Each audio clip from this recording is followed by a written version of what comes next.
రాష్ట్రపతి ప్రణబ్ ముఖర్జీ మాట్లాడుతున్నారు. ఇప్పుడు లైవ్ లో చూద్దాం. The country proud.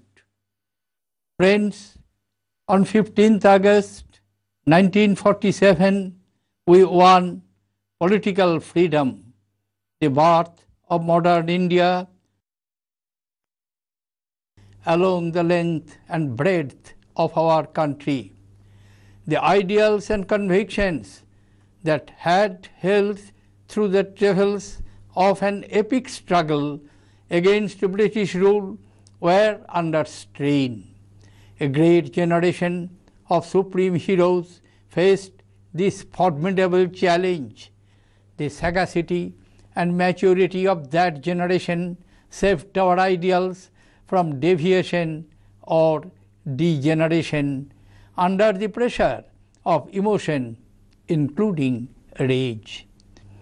India's pride, self-esteem and self-respect, born from a civilizational wisdom which inspired the Renaissance that won us freedom, was distilled into the principles of our Constitution by these extraordinary men and women.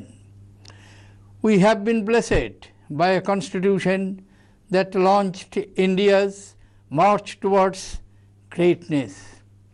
The most precious gift of this document was democracy, which reshaped our ancient values into a modern context and institutionalized multiple freedoms.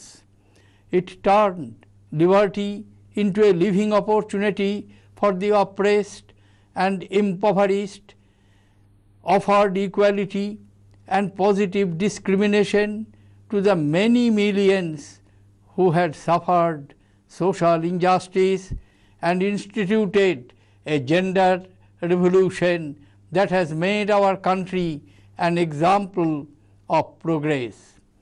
We abolished archaic customs and laws and ensured change for women through education and jobs. Our institutions are the infrastructure of this idealism.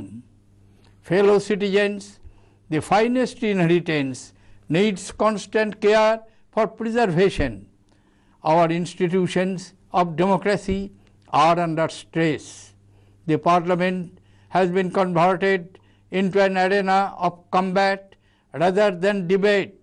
It is time to recall what Dr. B.R. Ambedkar, chairman of the drafting committee of the Constitution, said while making his closing speech in the Constituent Assembly in November 1949, and I quote, "The working of Constitution does not depend wholly upon the nature of the Constitution. The Constitution can provide only the organ of state such as the legislature, the executive, the judiciary. The factors on which working of these organs of the state depends are the people and the political parties they will set up as their instruments to carry out their wishes and their politics. Who can say how the people of India and their parties will behave?" Unquote. If the institutions of democracy are under pressure, it is time for serious thinking by the people and their parties. The correctives must come from within. Fellow citizens, our country's rise will be measured by the strength of our values, but it will equally be determined by economic growth and equitable distribution of the nation's resources. Our economy promises much hope for the future. The new chapters of the India story are waiting to be written. Economic reforms is a work in progress. Our performance over the last decade has been commendable, and it is most heartening that after a dip we have recovered to 7.3% growth in 2014-15. But the benefits of growth must reach the poorest of the poor much before they land in the bank accounts of the richest of the rich. We are an inclusive democracy, an inclusive economy. There is place for everyone in the hierarchy of wealth. But the first call goes to those who suffer on the brink of deprivation. Our policies must be geared to meet the zero hunger challenge in a foreseeable future. Fellow citizens, the symbiotic relationship between man and nature has to be preserved. A generous nature, when violated, can turn into a destructive force, leading to calamities, resulting in huge loss of life and property. Even as I speak, large parts of the nation are barely recovering from floods.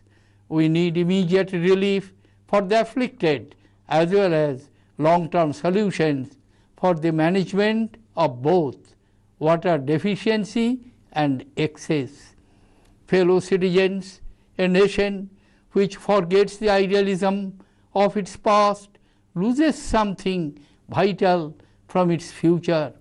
Our educational institutions multiply as the aspirations of generations continue to exceed supply. But what has happened to quality from base to apex? We recall the Guru Shishya Parampara with a legitimate pride. Why then have we abandoned the care, devotion and commitment that is at the heart of this relationship? A guru, much like the soft and skillful hands of a potter, molds the destiny of Shishya.